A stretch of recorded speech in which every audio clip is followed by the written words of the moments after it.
Let's prevent the solution given this nice algebra problem, which is x to power 4. This is equal to x minus 1 raised to power 4. So what is the value of x? Now, x to power 4, this is equal to x subtract 1 raised to power 4. So the first step here, let's take x minus 1 to power 4 on the left-hand side. So that now we'll have x to power 4 subtract x minus 1 raised to power 4. This is equal to 0. We can express x to power 4 as x to power 2 raised to power 2 subtract, this is x minus 1 raised to power 2, okay? All this raised to power 2, this is equal to 0. And you can see that this is actually the difference of two squares expressed as a squared minus b squared, which we can express as a minus b, a plus b. So let's apply this property. So that means that a in this case is equal to x to power 2 and b is equal to x minus 1 raised to power 2. So that means that a minus b in this case, will have x squared subtract x minus 1 squared, okay? This is equal to 0. And we have that a plus b, this is equal to x squared plus x subtract 1 raised to power 2, this is equal to 0. So that means that we have two parts here. We have the first part and the second part. So let's solve part 1. Let's call it case 1, which is essentially x to power 2, okay, subtract x minus 1 raised to power 2, this is equal to 0.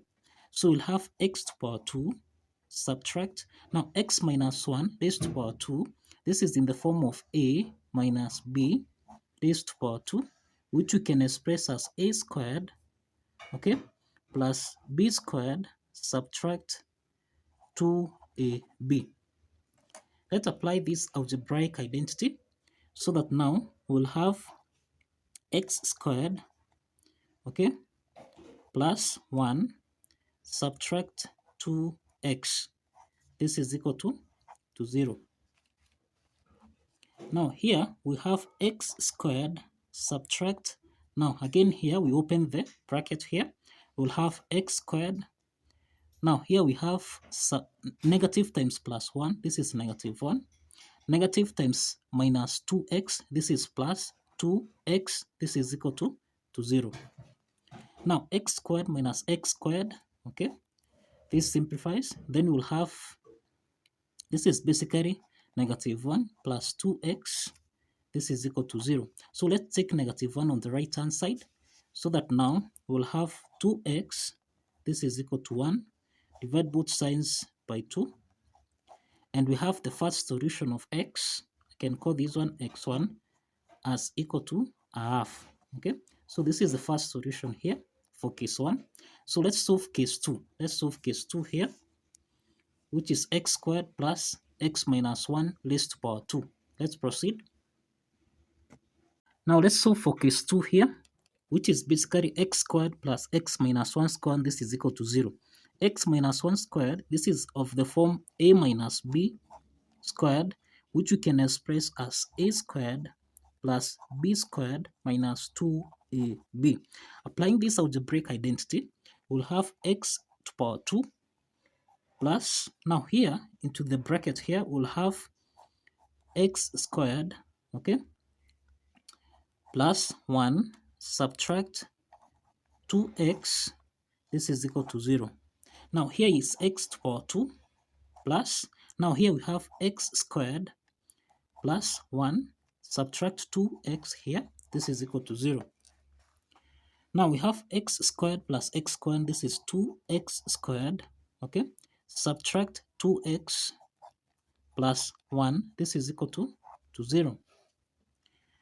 Now basically this is the quadratic equation of the form ax squared plus bx plus c, this is equal to 0. Now from this quadratic equation, a is equal to 2, b is equal to -2, and c is equal to 1. So the first thing here, let's determine the discriminant value so that we can assess the nature of this quadratic equation. So the discriminant value here is b squared minus 4 multiplied by a times c. So let's substitute the value of a, b, and c here. So this is -2 squared subtract 4 times a, which is 2, times c, which is 1. So here, this means we'll have -2 squared, this is actually 4, subtract 4 times 2, this is 8, okay? And this is equal to -4, which is less than 0. So that means that we have two complex roots. We have two complex roots. And so for this two complex root, that is x2 and x3 here, we apply the quadratic formula, which is basically -b plus or minus the square root of b squared minus 4ac divided by 2 times a. So let's substitute these values.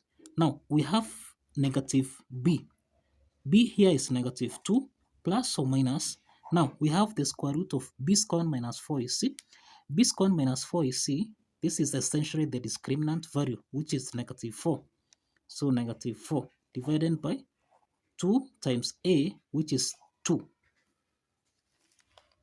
The next step here, we'll have negative times the -2. This is 2 plus or minus.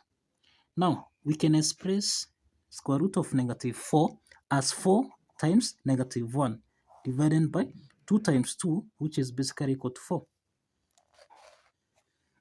The next step here, we'll have, this is 2 plus or minus. Now the square root of 4 here, this is 2, and the square root of -1, this is I, all this divided by 4. Now let's proceed. Now 2 here is common, we can factor out 2, okay? So that now we'll have, this is 1 plus or minus I, all this divided by 4.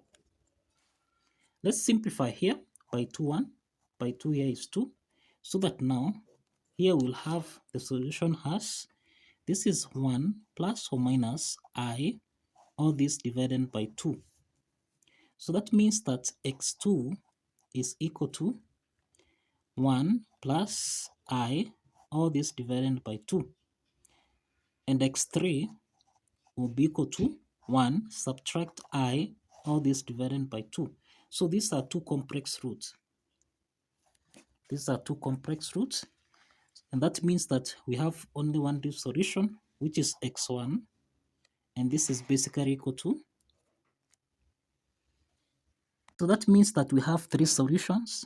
We have x1, which is a half. And this is a real solution here.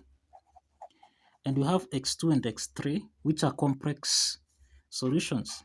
So let's verify here.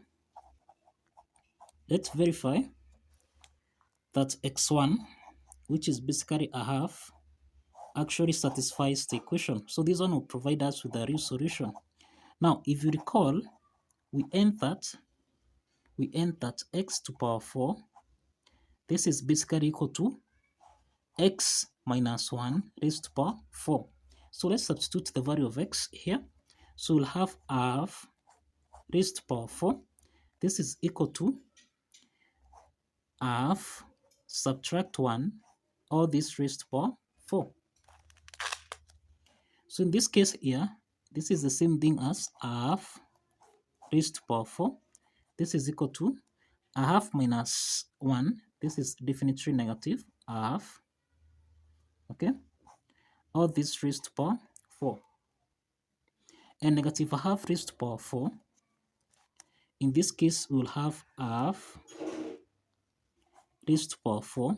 This is equal to, now here, eventually we'll have half to power 4. So this is the same thing as saying negative 1 times -1 times -1 times -1. Okay, it's raised to power 4. So here we eliminate the negative sign. So this means that the left hand side is essentially equal to the right hand side. And that affirms that we have three solutions to our algebra problem. So kindly subscribe to this channel.